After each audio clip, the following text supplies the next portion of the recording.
Friends, आपका स्वागत है सिविलियन क्लासेस में। तो आज हम बात करेंगे compression member, that means steel structure का आज हम लोग बात करेंगे। हम लोग पढ़ रहे थे कॉम्प्रेशन मेंबर। तो कॉम्प्रेशन मेंबर में आपको एक वीडियो जा चुका होगा, ठीक है ना। तो उसमें बहुत सारा चीज़ पढ़े थे। क्या पढ़े थे? डिफिनीशन ऑफ कॉम्प्रेशन मेंबर, फिर हमने पढ़ा था एग्जाम्पल ऑफ कॉम्प्रेशन मेंबर, है ना। एग्जाम्पल भी पढ़े थे, जैसे कॉलम था, स्टड था, बूम था, पोस्ट था, पिलर था, एक्सटेंशन था। तो बहुत सारे एग्जाम्पल के भी बारे में पढ़ा था।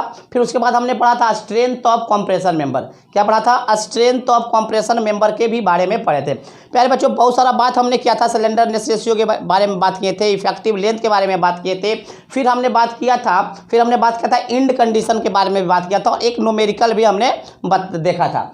अब हम देखेंगे प्यारे बच्चों types of built up column section. क्या देखेंगे? Types of built up column section. देखिए प्यारे बच्चों, क्या है, there are two types of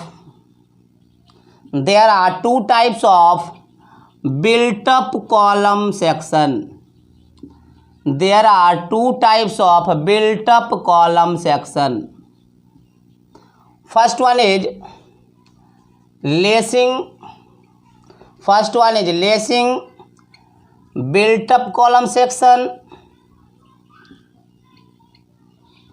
First one is lacing built up column section. Second one is batten built up column section. Batten built up column section, है ना।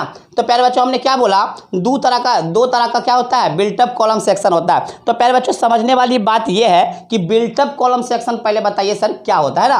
तो built up column section क्या होता है प्यारे बच्चों? दो या दो से अधिक मेंबर को जोड़कर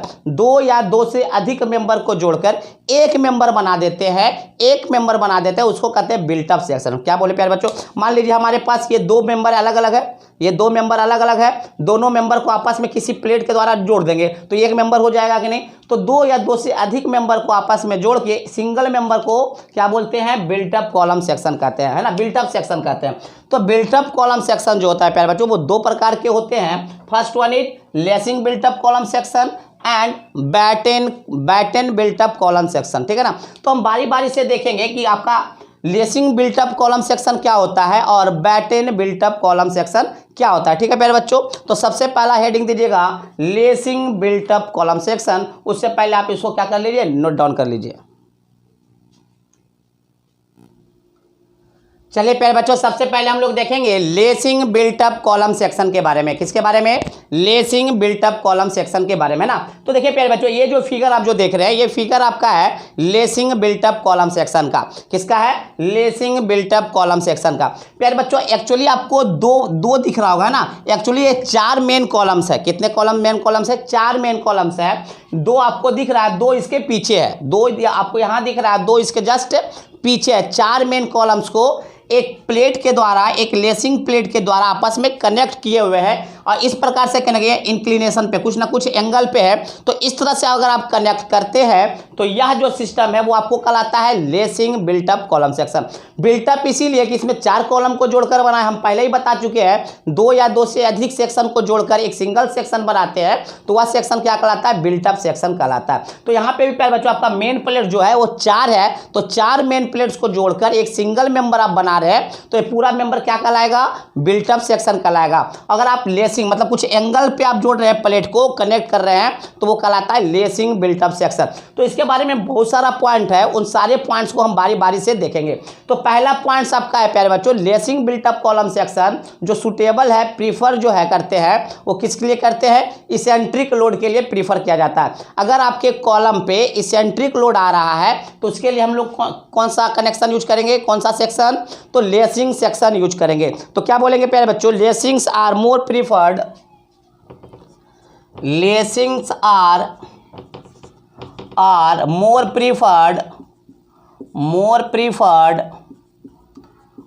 preferred for those column subjected to eccentric load. पहला पॉइंट क्या बताए प्यारे बच्चों? आपका लेसिंग जो है आपका लेसिंग वैसे कॉलम के लिए प्रीफर करते हैं, वैसे कॉलम के लिए सूटेबल होता है जो कॉलम पे क्या रहा है, इसेंट्रिक लोड आ रहा है। इसेंट्रिक लोड तो आप लोग बेहतरीन तरीके से समझ रहे होंगे ना, मतलब ऐसा लोड जो एक्सिस से पास नहीं कर रहा है वह लोड क्या कहलाता है, इसेंट्रिक लोड कहलाता है। ठीक है प्यारे बच्चों, चलिए दूसरा पॉइंट अब हम लोग देखेंगे। क्या देखेंगे, दूसरे पॉइंट को देखेंगे। तो दूसरा पॉइंट आपका क्या कहता है, दूसरा पॉइंट कहता है प्यारे बच्चों, lacing are not design, lacing are not design, lacing are not design, lacing are not design to resist column load, to resist column load, full stop, column load. ठीक है, but they are provided, but they are provided to connect main column, to connect main column such that it behaves like a single structural member, single structural member। देखिए प्यारे बच्चों क्या बोला, lacing are not design to resist column load. Column load मतलब column पे जो load आ रहा है उसके लिए लेसिंग को डिजाइन नहीं किया जाता।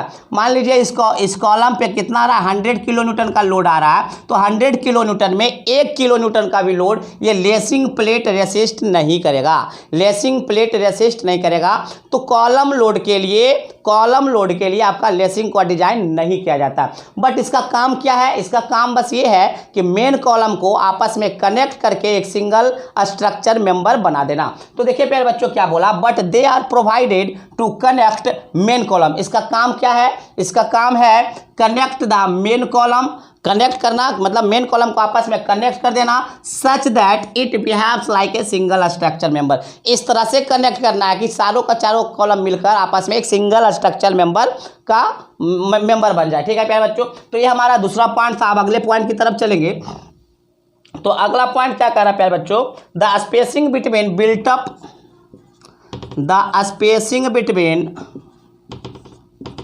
the spacing between built up section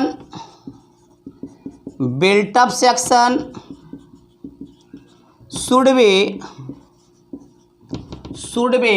such that moment of inertia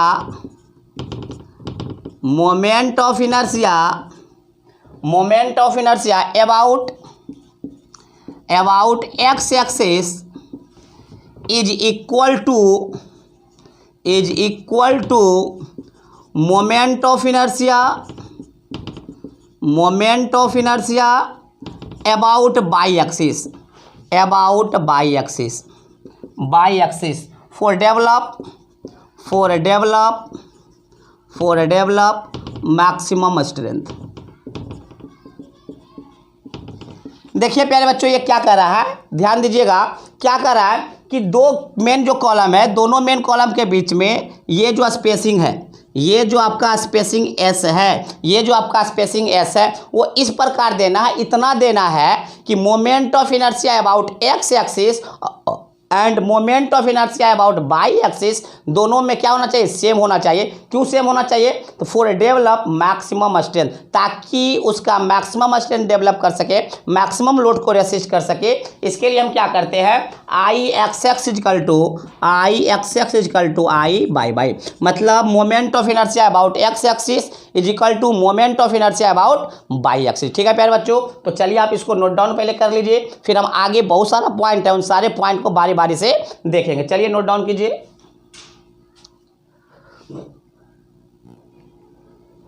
चलिए प्यारे बच्चों अब आगे का पॉइंट हम लोग देखेंगे, flats comma angle comma channel section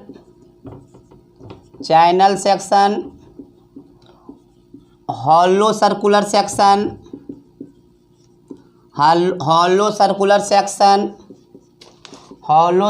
section are are used as a lacing member, as a lacing member.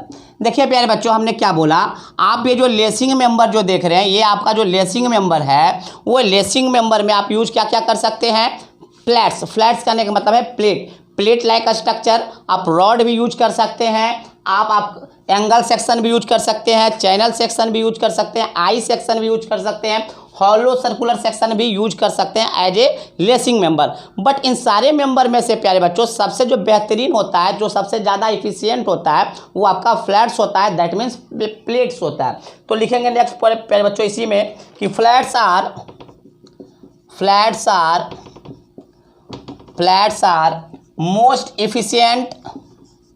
Most efficient as a lacing member.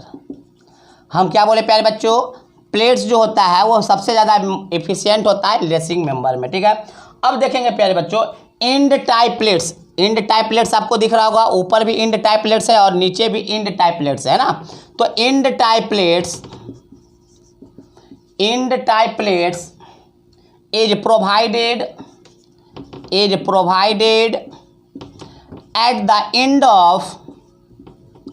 at the end of the column to avoid distortion of main column। देखिए प्यारे बच्चों, इसको समझने का कोशिश कीजिएगा। हमने क्या बोला कि ये आपका मेन कॉलम्स है। इंड टाइप प्लेट्स कहाँ देते हैं प्यारे बच्चों, ऊपर और नीचे दोनों तरफ क्या देते हैं, इंड टाइप प्लेट्स देते हैं। बात समझ में आया। अब देखिए इंड टाइप प्लेट्स देने का क्या मतलब है, इंड टाइप प्लेट्स देने का मतलब है प्यारे बच्चों, अगर हम इंड टाइप प्लेट्स नहीं देंगे तो जब लोड लगेगा ना, जब कॉलम लोड इस पर पड़ेगा तो ये डिस्टॉर्ट कर जाएगा, टेढ़ा हो जाएगा। अगर प्यारे बच्चों इसको चाहते हैं कि टेढ़ा ना हो तो ऊपर भी बांध देते हैं, नीचे भी बांध देते हैं। तो किसके मदद से बांधते हैं, इंड टाइप प्लेट्स के मदद से बांधते हैं। तो यही लिखा हुआ है प्यारे बच्चों, end type plates is provided at the end of the column. End type plates जो है वो कॉलम के एंड में प्रोवाइड किया जाता है to avoid distortion of main column, ताकि मतलब जो मेन कॉलम का डिस्टॉर्शन हो सके, वो टेढ़ा जो हो जाता है उसको अवॉइड किया जा सके। बात समझ में आया, उसको क्या कर सके, अवॉइड किया जा सके। बात समझ में आया। चलिए अब आगे हम लोग देखेंगे, प्यारे बच्चों the effective length of main column, the effective length of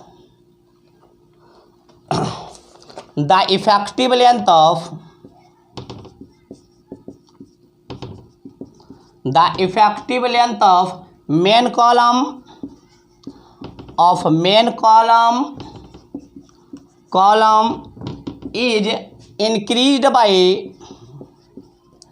is increased by 5% to account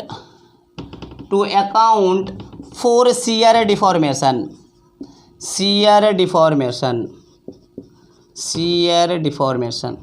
देखिए प्यारे बच्चों, हमने क्या बोला कि मान लीजिए ये आपका बिल्टअप कॉलम सेक्शन है, तो इधर से क्या लगेगा, विंड का फोर्स भी आएगा। तो विंड का जब फोर्स आएगा प्यारे बच्चों, तो विंड का फोर्स क्या करेगा, इसको मतलब ठेलने का कोशिश करेगा, गिराने का कोशिश करेगा।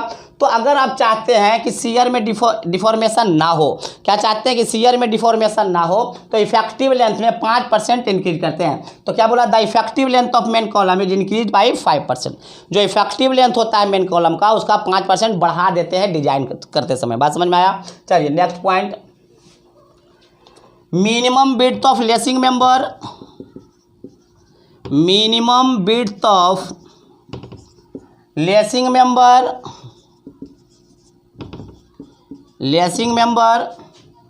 should be equal to 3 times of nominal diameter of rivet। देखिए प्यारे बच्चों, क्या बोला कि अगर आप रिवेट से कनेक्शन कर रहे हैं, किससे कनेक्शन कर रहे हैं, रिवेट से अगर आप कनेक्शन कर रहे हैं, तो रिवेट्स का नॉमिनल डायमीटर कहने का मतलब क्या है, फाइव से डिनोट करते हैं, डी से स्मॉल डी से डिनोट करते हैं होल डायमीटर को, तो 5 से हम डिनोट करते हैं किसको, नॉमिनल डायमीटर को। तो आपका जो विड्थ होगा जो प्यारे बच्चों, ये आप देख रहे हैं ना, ये आपका विड्थ है, ये आपका क्या है, लेसिंग का विड्थ है। तो लेसिंग का जो विड्थ होना चाहिए, मतलब मिनिमम जो होना चाहिए वो 3 टाइम्स ऑफ 5 होना चाहिए, मतलब नॉमिनल डायमीटर के 3 गुना होना चाहिए। तो मिनिमम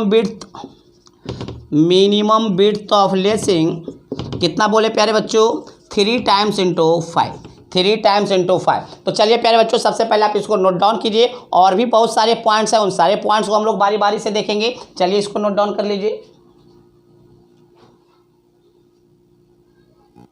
चलिए प्यारे बच्चों, आगे का पॉइंट हम लोग देखेंगे, बहुत सारा पॉइंट है इसमें, है ना, थकना मना है ना, थकिएगा मत, बहुत सारा पॉइंट है, लिखते जाइएगा।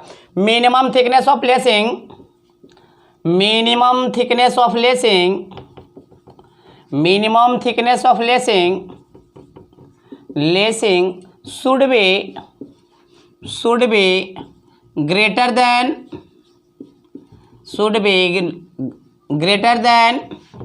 देखिए प्यारे बच्चों, जो थिकनेस है किसका, लेसिंग का, वो ग्रेटर देन है, होना चाहिए किससे, तो लेंथ ऑफ लेसिंग बटे 40, लेंथ ऑफ लेसिंग बटे 40 से आपका थिकनेस ऑफ लेसिंग क्या होना चाहिए, बड़ा होना चाहिए, ठीक है, थिकनेस ऑफ लेसिंग थोड़ा सा ज़्यादा होना चाहिए। किसके लिए भाई, तो फॉर सिंगल लेसिंग,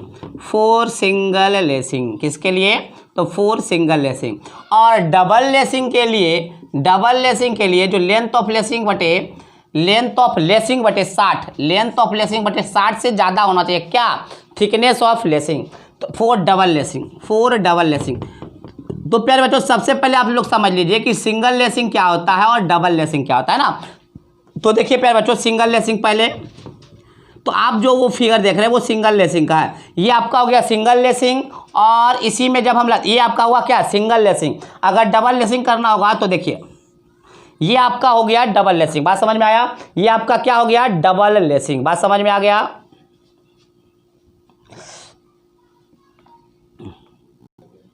चलिए देखिए क्या बोले प्यारे, डबल लेसिंग समझ में आ गया। तो डबल लेसिंग के केस में जो थिकनेस ऑफ लेसिंग मेंबर होगा वो ग्रेटर देन होना चाहिए लेंथ ऑफ लेसिंग मेंबर बटे 60।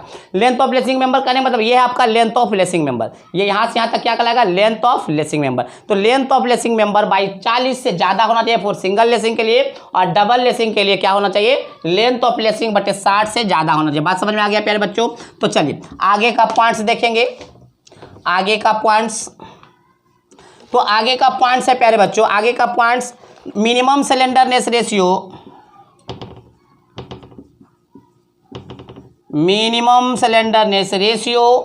ऑफ लेसिंग, या ऐसे खाली बोलिए, मिनिमम मत लिखिए, slenderness ratio of lacing member should not be greater than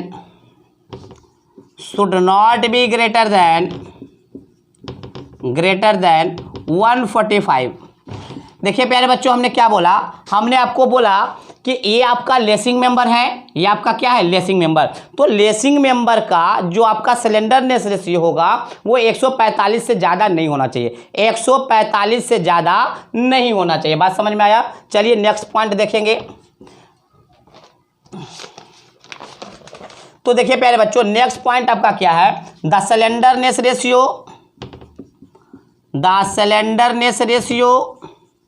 of main column between adjacent joint should not be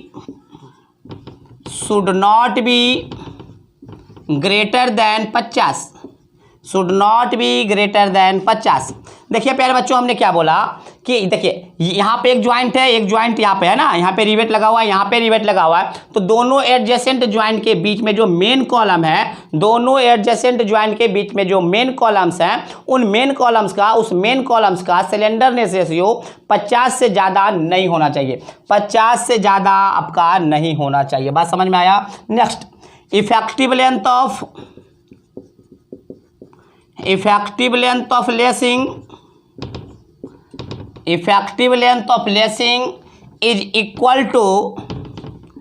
is equal to centre to centre of bolts और rivet if the connection is made by bolts और rivet. देखिए प्यारे बच्चों क्या बोला कि अगर आपका जो लेसिंग का कॉलम सेक्शन है, अगर ये जो आपका लेसिंग का जो कॉलम सेक्शन है ये कैसा है, ये आपका कैसा है, ये आपका कैसा है, रिवेट और बोल्ट के साथ कनेक्शन है। किसके साथ? रिवेट और बोल्ट के साथ कनेक्शन है। तो इफेक्टिव लेंथ ऑफ लेसिंग जो होगा, इफेक्टिव लेंथ ऑफ जो लेसिंग होगा वो सेंटर टू सेंटर ऑफ क्या होगा, रिवेट्स और बोल्ट होगा। Centre to centre of rivets और बोल्ट होगा। बात समझ में आ गया? Centre to centre of rivets और बोल्ट होगा। बात इतना तो क्लियर है? चलिए यहाँ तक क्लियर है। अब देखिए प्यारे बच्चों, effective length of lacing is 0.7 times of length of lacing member if connection is made of welded connection.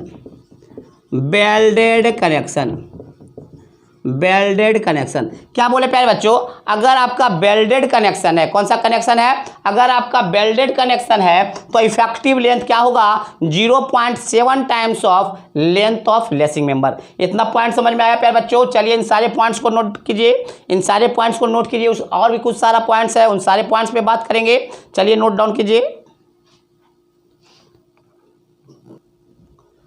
चलिए प्यारे बच्चों, अब आगे और भी बहुत सारा पॉइंट है, उन सारे पॉइंट्स के बारे में हम लोग चर्चा करेंगे। तो देखिए, the length of main column, ये नहीं लिखिएगा, the lacing in one plane should form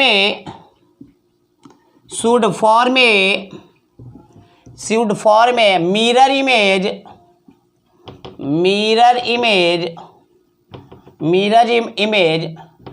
with the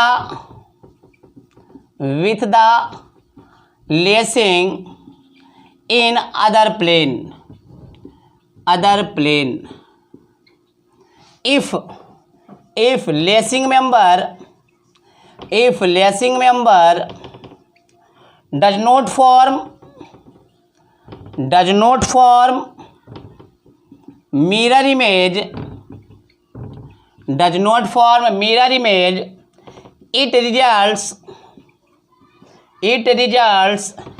in twisting of column section। देखिए प्यारे बच्चों क्या बोले, हमने आपको बोला था कि आपका जो बिल्टअप सेक्शन है, बिल्टअप सेक्शन जो यहाँ पे हम पढ़ेंगे वो कितना मेन कॉलम को कनेक्ट कर रहा है, 4 मेन कॉलम्स को कनेक्ट कर रहा है। कितना मेन कॉलम्स को?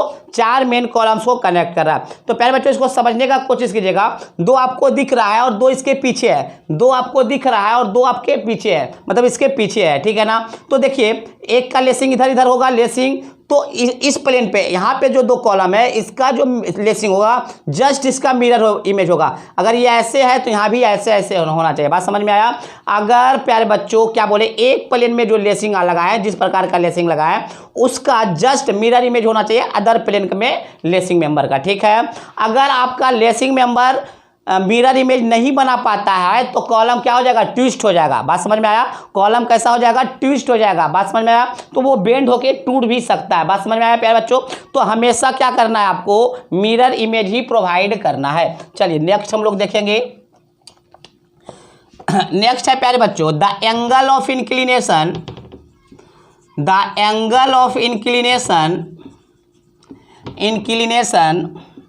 ऑफ लेसिंग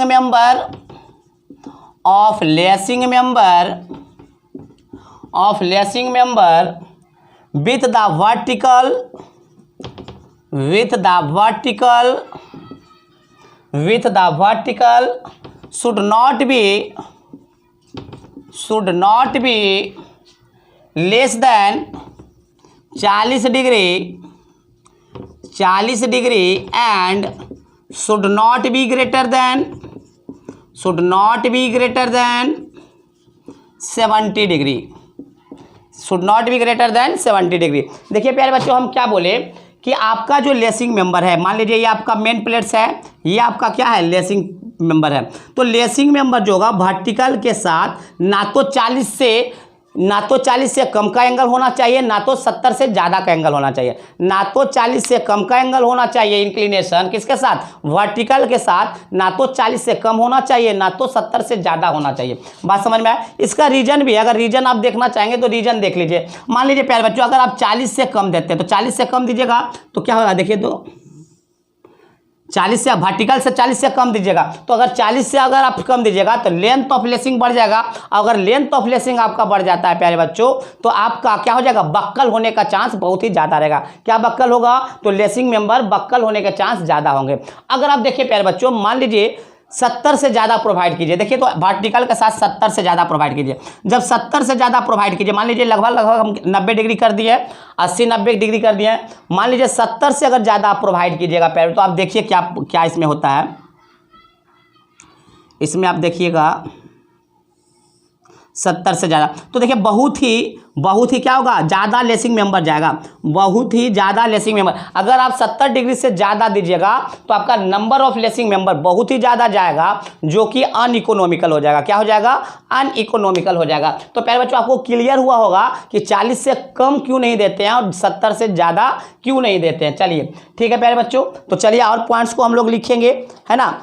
चलिए पहले आप इसको नोट डाउन कर लीजिए, पहले आप इसको नोट डाउन कीजिए, हम और पॉइंट को देखेंगे इसमें।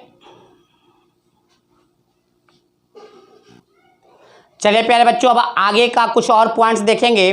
तो देखिए आगे का points, lacing should be design, lacing should be design for transverse shear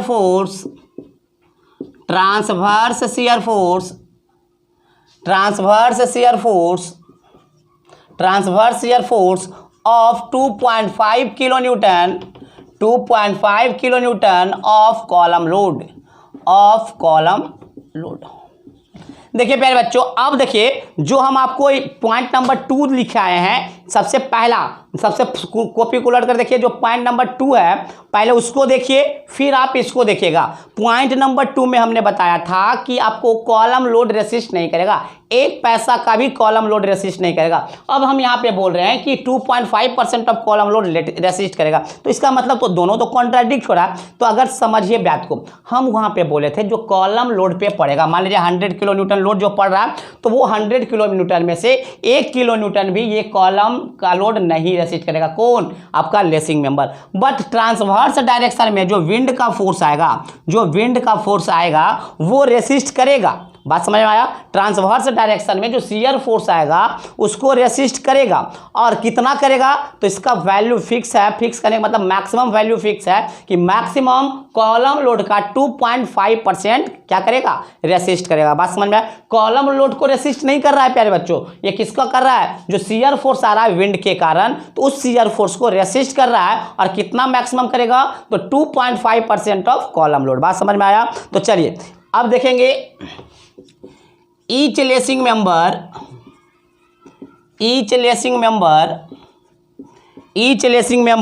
should be designed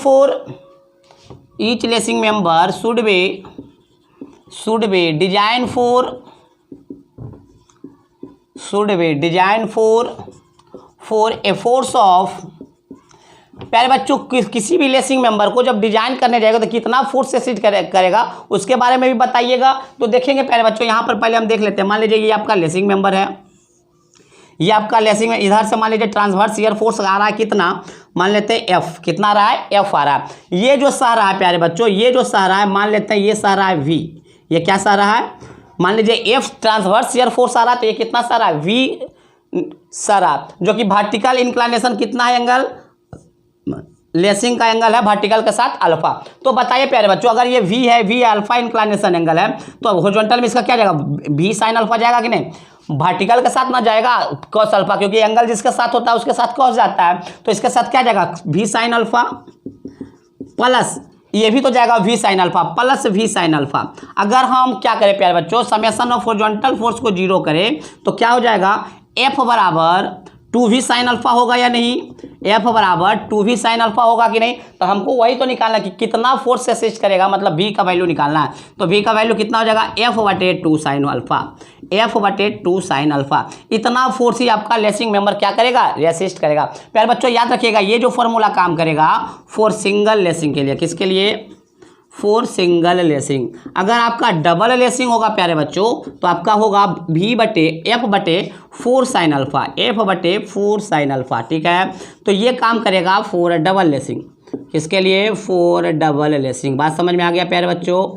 तो ये आपका था लेसिंग मेंबर का जितना भी आपका क्या है, जितना भी पॉइंट्स हो सकता था लेसिंग मेंबर में, उन सारे पॉइंट्स को आपके सामने हमने रख दिया, ठीक है ना। इन सारे पॉइंट्स का इंपॉर्टेंस क्या है, तो इन सारे पॉइंट्स का इंपॉर्टेंट है प्यारे बच्चों।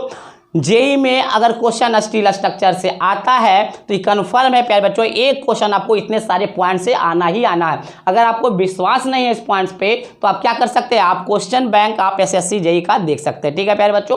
आप एसएससी जेई का क्वेश्चन बैंक देखिएगा तो बहुत ही आपको क्वेश्चन इसमें से आपको मिलेगा। बात समझ में आया। तो चलिए प्यारे बच्चों इसको नोट डाउन कीजिए। अब हम लोग चलेंगे बैटन सिस्टम के पास, ठीक है ना, किसके पास, बैटन बिल्टअप कॉलम सेक्शन के पास। चलिए इसको पहले नोट डाउन कर लीजिए।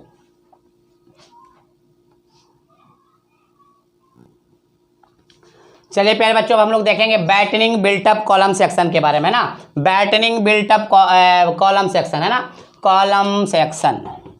अब देखिए प्यारे बच्चों, ये आप जो देख रहे हैं उसमें देखे थे लेसिंग में क्या था, आपका कुछ एंगल पे प्रोवाइड किया गया था तो आपका लेसिंग कहलाता था। अगर आपको सीधा सीधा प्रोवाइड किया गया है प्लेट को तो वो क्या कहलाएगा, बैटन कहलाता, बैटनिंग बिल्टअप कॉलम सेक्शन कहलाता। तो चलिए प्यारे बच्चों इसका भी सारा पॉइंट्स को अब हम लोग देखेंगे। Battens are provided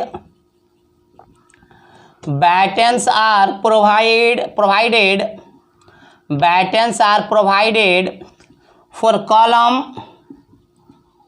column subjected to axial load।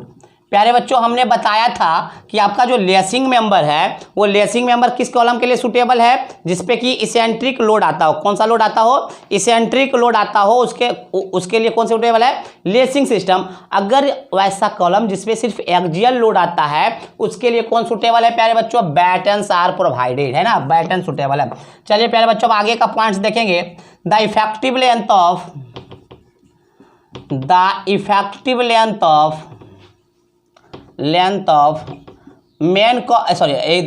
length of column is increased for 10% for account of shear deformation। पहले भी बता चुके हैं प्यारे बच्चों, लेसिंग में भी हमने बताया है कि शियर डिफॉर्मेशन से बचने के लिए, अवॉइड करने के लिए और उसको रिसेस्ट करने के लिए इफेक्टिव लेंथ को लेसिंग में 5% बढ़ाते थे और बैटन में आपका कितना बढ़ा रहे हैं, 10% आपका इंक्रीज कर रहे हैं, ठीक है प्यारे बच्चों। चलिए next point, the slenderness ratio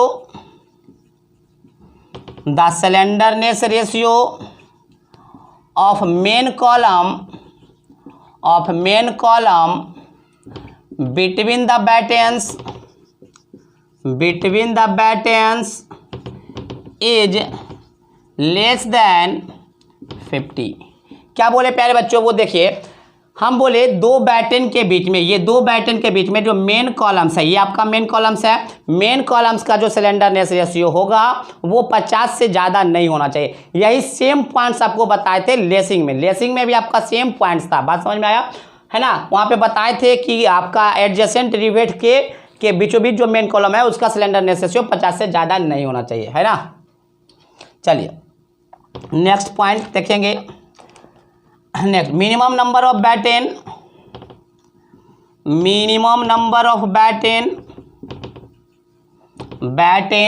should be provided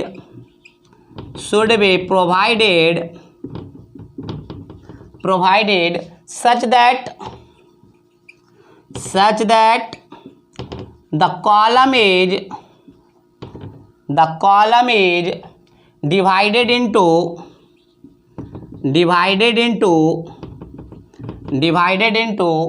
three component, minimum of three components।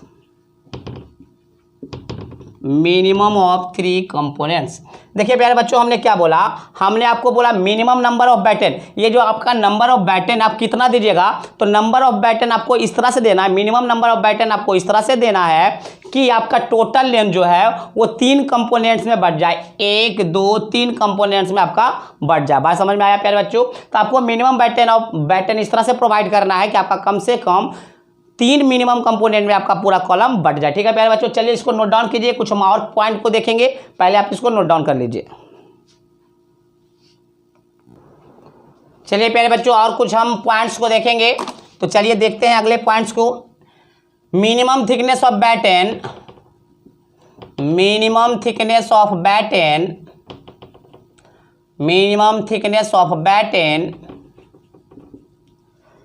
should be greater than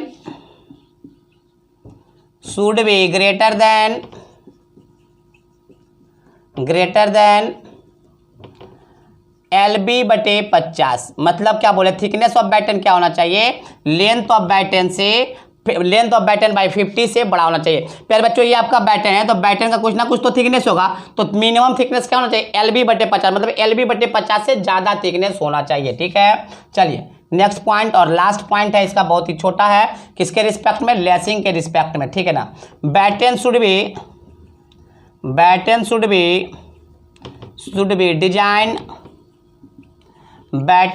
design for a transverse